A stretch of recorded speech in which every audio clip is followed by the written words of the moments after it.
Quand on parle reconquête amoureuse, en tout cas quand on a le désir de reconquérir la personne qu'on aime, l'idée de changer pour le ou la satisfaire et résorber un petit peu les sources de la rupture amoureuse est très présente. Le souci, c'est que malgré notre changement, malgré notre argumentation, ce n'est jamais assez. Il y a même des nouveaux reproches qui arrivent. Eh ben, c'est un petit peu de tout ça qu'on parle avec ce phénomène qui est la reconstruction du reproche. On discute et ça commence juste après le générique.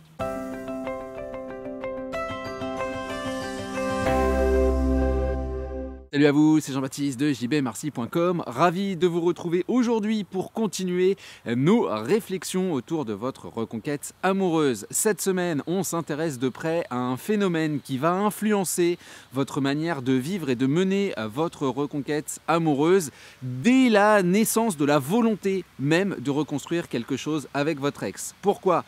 Parce qu'au moment de la séparation, il y a toujours cette volonté d'obtenir des réponses, cette volonté d'identifier et de comprendre les causes de la rupture pour soit évidemment s'améliorer personnellement, même si on ne veut pas mener de reconquête finalement, pour ne plus se retrouver dans le même genre de situation et in fine affiner son relationnel, soit effectivement pour revenir dans les bonnes grâces de la personne qu'on a face à nous. On comprend que si il ou elle nous aide à identifier les comportements qui nous ont poussés à sortir de la route ensemble, en tant que couple, eh bien ces erreurs seront là aussi évitées à l'avenir et puis on va pouvoir reconstruire une personnalité, un allant qui correspondra donc à l'élu de notre cœur. Cette idée-là, elle va forcément influencer votre expérience de la reconquête amoureuse et vous allez voir que c'est dans ce cadre-là qu'apparaît donc ce que je vais appeler la reconstruction du reproche. Cette tendance à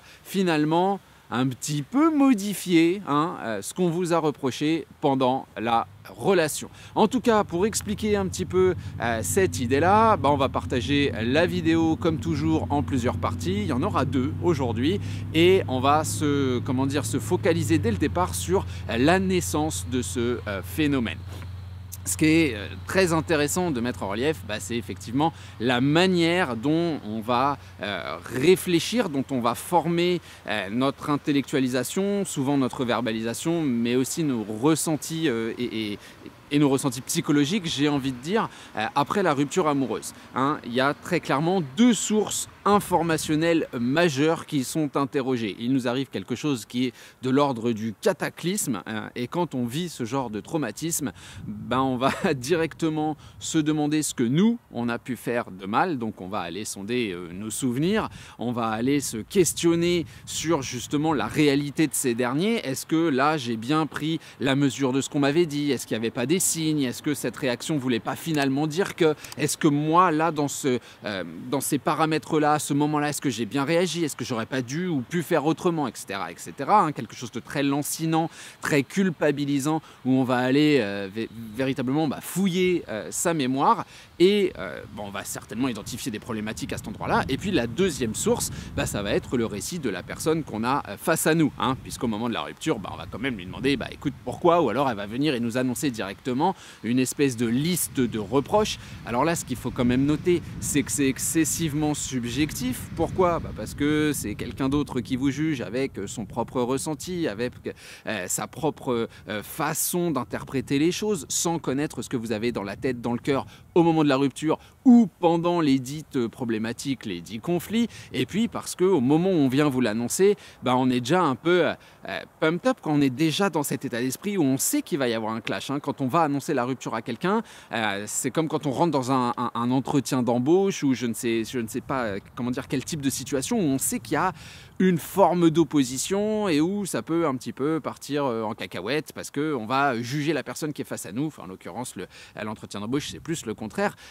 C'est nous qui allons être jugés, mais on sent ce stress, cette idée. Donc tout ce qui va être dit dans ces moments-là, on sent que son objectivité peut être questionnée. Mais outre l'objectivité du discours à l'instant T, il faut bien comprendre qu'en plus de cela, ça va évoluer avec le temps. Et c'est là que l'idée de reconstruction du reproche apparaît. Finalement, à bien y réfléchir, et c'est peut-être quelque chose que vous avez fait, si on demandait à votre ex tous les, je sais pas moi, tous les 2 mois, tous les 6 mois, tous les ans, même si je vous souhaite pas que la reconquête amoureuse dure des années non plus, ça arrive, mais l'idée c'est que si on avait un rendez-vous, si vous voulez, un espèce de bilan à échéance, à date fixe, je mets ma main, voire peut-être même les deux, à couper que la teneur du discours pour parler donc de ce que vous avez mal fait, de pourquoi on vous a quitté, de ce qui vous manque pour potentiellement se remettre ensemble, tout ce genre de choses. Hein. Vous imaginez bien ce genre de conversation, puisque j'imagine que finalement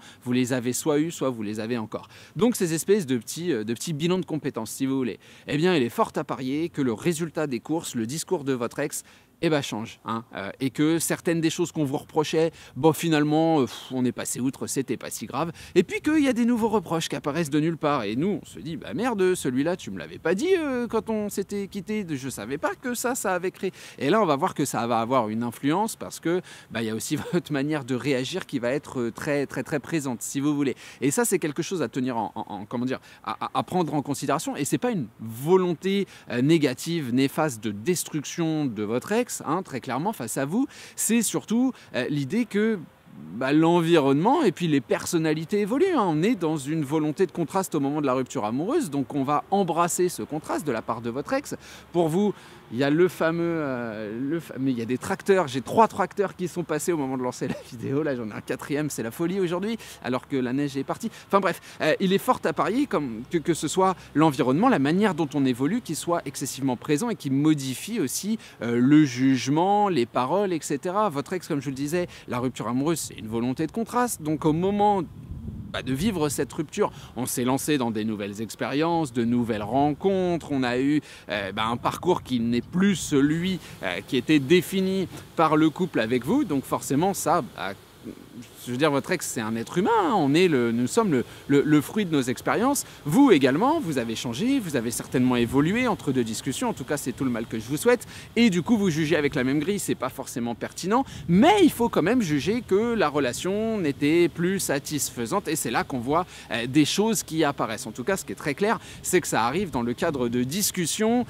qui sont pour nous plutôt à éviter. Donc on voit que la verbalisation va être complètement inutile, puisque la grille d'analyse continue d'évoluer au fur et à mesure du temps, au fur et à mesure du fait que votre ex évolue, que vous évoluez, et effectivement la reconstruction du reproche, c'est quelque chose que je vois, hein, de nouveaux reproches qui apparaissent lors de ces nouvelles discussions. En tout cas, la deuxième partie que je voulais mettre en place, du coup, c'est la création d'un cahier des charges qui est complètement erroné, hein, en tout cas lors de la rupture. On entend énormément de gens expliquer qu'il faut il faudrait redevenir la personne qu'on était au moment de la rencontre avec son ex pour pouvoir recréer le même type d'allant.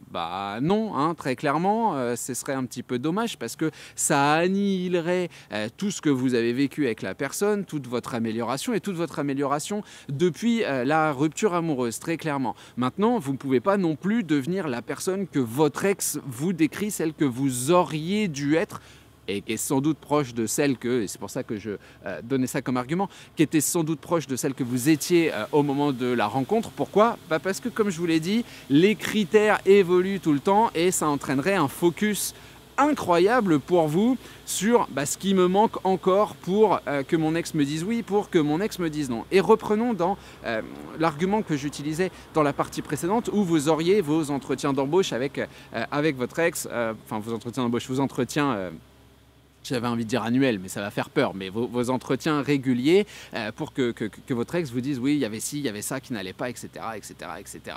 Un focus incroyable sur tout ce qui n'allait pas et sur le relationnel et sur tout ce qu'on veut éviter, ça c'est clair, mais en plus, comme je vous l'ai dit, l'apparition de nouveaux reproches et puis aussi le fait d'en diminuer certains qui étaient très présents avant, ça va forcément créer de l'incompréhension de votre côté. Vous allez vous dire, attends, tu te fous de moi j'ai évolué, ça et ça qui étaient sur la liste, je les ai plus, je suis effectivement plus jaloux, j'ai perdu du poids, je sais pas, moi j'ai comblé certaines carences intellectuelles parce que tu trouvais que j'étais... J'en sais rien, voilà. Mais tout ça on a rempli, et là aujourd'hui tu me sors un autre truc qui n'a rien à voir, tu me dis que, je sais pas, tu te sentais pas en sécurité avec moi, ou que... il faut que je commence le taekwondo et c'est bon, après on se remet ensemble, ou comment ça se passe, hein? On sent que cette idée-là, elle va complètement fausser la façon dont vous vous allez évoluer, on ne va plus évoluer pour soi, hein. Encore une fois, en tout cas, c'est la direction qu'on prend au moment de la rupture. Et ça donne même des situations extrêmement cocasses. Il y avait un exemple que j'avais déjà cité, qui est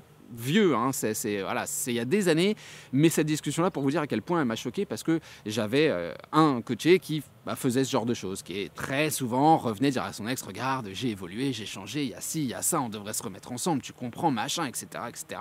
Et il y a une discussion comme ça où effectivement, à chaque fois qu'elle disait quelque chose, donc à chaque fois qu'elle disait oui, mais tu faisais ci, ah ouais, mais non, ça c'est bon, ah oui, mais t'étais comme ça, ah oui, mais non, ça c'est bon. On a répondu à absolument toutes les requêtes, si vous voulez, à toutes les contradictions. On y a apporté un élément clé qui était un véritable travail, un véritable changement. Et à la fin, la phrase qui finit par faire rire mon coaché quand même, c'est dans le feu de l'énervement, c'est oui, mais de toute façon, quand tu coupes le jambon, tu laisses le gras. Et là, effectivement, alors on se rend compte du manque de pertinence totale de l'argument, on comprend que ça n'a rien à voir avec la rupture amoureuse, qu'elle n'est pas partie pour un morceau de jambon, on se rend compte que, acculé dans un raisonnement qui finalement est pas intellectuel, on essaye de vous dire, écoute, ça marchait pas, voilà. Et en fait, la suite de la phrase, c'est même si tu changes, je pense que ça ne marchera pas. Pourquoi ? Parce que l'amour n'est pas intellectuel, et ça, c'est quelque chose sur lequel je reviens excessivement. Et se dire que du coup, notre reconstruction personnelle, elle va être intellectuelle, basée sur des reproches qui sont là encore des ressentis, hein, soyons honnêtes. Certaines de vos attitudes qui donc vous ont été reprochées peuvent être appréciées par d'autres personnes, hein, très clairement. Alors, ça dépend lesquels, évidemment. Pas si vous avez tendance à taper sur les gens, pas si vous avez tendance à je sais pas moi, à mentir, à tricher, à être jaloux, etc. Ça peut-être pas. Mais il y a d'autres choses des comportements qui peuvent être excessivement naturels, que certains vont pas apprécier et que d'autres vont trouver tout à fait acceptable, voire même trouver assez sympa dans le cadre d'une relation. Donc il y a quand même toute cette subjectivité qui est excessivement présente. On a un dialogue qui évolue, et plus justement le focus va être porté sur ce que j'ai fait de mal et ce que je dois changer pour réussir à mener ma reconquête amoureuse, donc plus on va demander de crédit, d'assurance à la personne qu'on a face à nous, plus on va voir que les réponses vont évoluer. Ça nous donne quoi tout ça ? Ça nous fait retomber un petit peu sur nos pattes, hein, et ça nous met en relief l'importance du déplacement du focus, l'importance du sourire, l'importance, ou la moindre importance, j'ai envie de dire, des mots qui sont toujours un partage, qui sont des réalités, mais qui sont des réalités à l'instant T, dans un contexte véritablement défini, dans un contexte qui est complètement arrêté, qui est complètement figé lui aussi. J'ai vu et j'ai essayé, et je pense que tout le monde le fait, des gens et des situations où on va complètement se fier à ce que la personne nous a dit. Ça va devenir notre espèce de mantra. Oui, mais t'es comme ci, t'es comme ci, t'es comme ça. Allez, on en prend 3, la trilogie du samedi. Et bam, on va aller les bosser toutes les semaines. Ah ouais, je suis trop maigre. Bam, je vais aller à la salle de sport. Ah ouais, je suis jaloux. Et bam, je vais lire tout ce qu'il y a à lire sur la jalousie. Je vais faire super attention. Je vais plus montrer aucun signe du fait que, je sais pas, je suis trop curieux ou je sais pas, machin, etc.